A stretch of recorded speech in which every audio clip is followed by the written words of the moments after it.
For the record, USAA deleted the part out of my accident report where I called them to tell them about exactly what happened when they asked about what the accident happened, my version of the story.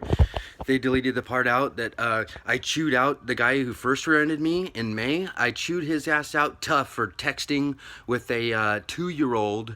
And he had a little baby in the car, and then like one of his sons was like holding the baby, like hopping it up and down, and then there was like another kid in his car, and then like another kid. That was like just a carload full of kids, just all kids. And this guy was texting and driving, and I'm like looking at him, and then he smashes into me, and then I'm out on the side of them chewing him out, and then the insurance company asked me what the accident happened, and I told them what happened. Yeah, this guy was doing this with a full load of kids, being and I chewed him out. That was like really most important in the whole thing was all these kids' safety, and their future safety, driving with this reckless creep. So I chewed him out, and they deleted that all out of the logs, and probably a lot more. And then the other one from January of 2015, they deleted out the part that I stayed way back 5 cars, and she overshot the line, and I just pulled out of Car Toys, getting all this fat stereo equipment done in my car that I have records to, that I just pulled out today with dates and everything. And they can talk to all the people at Car Toys. They can tell you all about it, because the next day after it happened, I told them all about it. 5 car lengths worth of room, and on their stupid report, it says she backed up 1.5 car lengths worth of room. And then they put them the part where it says, oh, but we were so lucky because there was no damage. Yeah, that's because I put it in neutral. And then I also said on the phone report, and I was lucky I wasn't eating airbags for dinner that night. Yeah, airbags would have been my dinner. Boom! Like if I would have not put it in neutral. And yes, we were lucky. And yes, there was a dent this big, and it had a little white mark white in the clear coat. It had a little white part that needed to be buffed out, and and then the trailer hitch had a scratch in it, like that thing, and they took that all out of the accident report, just disappeared. And then on Dr. Renigen's report, it says, oh, I seen the black and white photos, there was no scratches of the car, never got fixed, and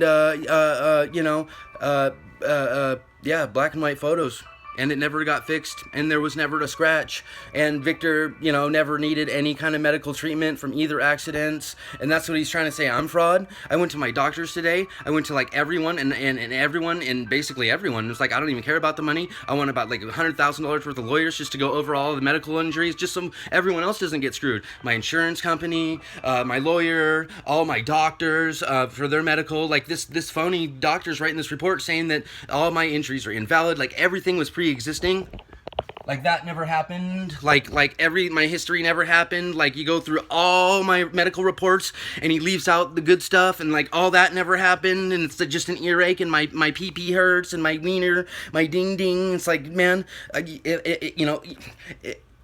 like to show people how we handle that stuff around here, because my lawyer doesn't seem to know how to really handle it the best.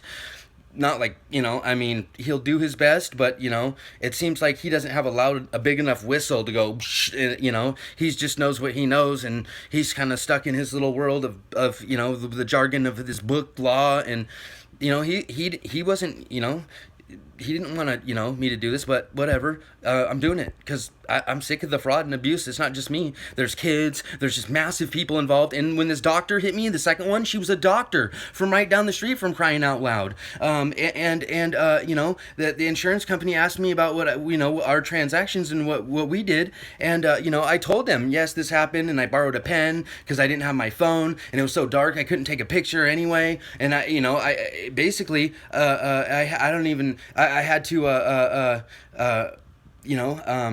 get I don't even, these people, just the frauds. I had to write her stuff down on thing, and then I took a picture of it when I got home, and they left that completely out of there. And I told her about that. I told her about like everything, and they just defrauded me so hard. So next time that you do a called statement, actually get your phone on, record, get every single little word, and that put it on speakerphone, like I did to Dr. Reniger and all these little creeps, because they'll just lie and fraud you and think it's funny, and then take your money and be like, haha, and then go into court and then lie and then ruin all your freaking medical history report records, so these insurance companies don't have to freaking see you, or they can charge you double or extra, and then the insurance, it's just, it's a scam. Fuck you. In the insurance, the claim adjuster number 2, something Burst, Cheryl Burst, yeah, she's Mrs. Burst. I can't believe how crooked she was. She left it completely out of the report that I wanted to do the ethical thing right when I called her, settle the accident right then for $22,000, pay all the medical and everything else, and just let me deal with it. I didn't want to have to make the lawyers rich, the chiropractors rich, all these people rich, and then me, the victim, get nothing. And then she like deleted that out of there, like beep, beep, beep. And then when I went to tell my lawyer in the first place, this is like why I got you, why I needed you, because when I asked her to just settle me for something, she would say no. She just told me to go get a lawyer. And basically before she said that, I was like, she asked me, well, why didn't you get PIP? And I was like, well, why didn't I get PIP? Why do I need PIP? You know, I have uninsured motorist protection, so if an uninsured motorist plows into me, you know, I'm good. But if, you know, people who have insurance hit into me and they plow into me, they're supposed to pay for it. They're supposed to be honest, and there's supposed to be integrity in the system, and there's supposed to be ethics, and, you know, in these claim adjusters, and these people are bad ethics. No, you know, they don't know what they're doing. I just wanted to be a contractor and pay my wife. She's a massage therapist. Zaghetti, I've known him for 8 years, and basically, I told the lady on the claims manager number 2 that I've known him for long enough that, you know, he can just take care of me, and we'll just call it good. It might have been 6 years at the time because that's when I called, but, you know, I've known him 8 years now. But whatever, you know, these people basically told me no, go get a lawyer. And then when I got a lawyer, they gave some phony doctor money to write some crooked report about me saying it's all pre-existing conditions and blah blah blah blah blah, and they made him get rich. And then they're willing to pay my lawyer all this extra money for God knows what, because they didn't settle with me a long time ago. And it's just, the fraud is just endless. So just check yourselves. You know, make sure that camera is on. These people are fraud.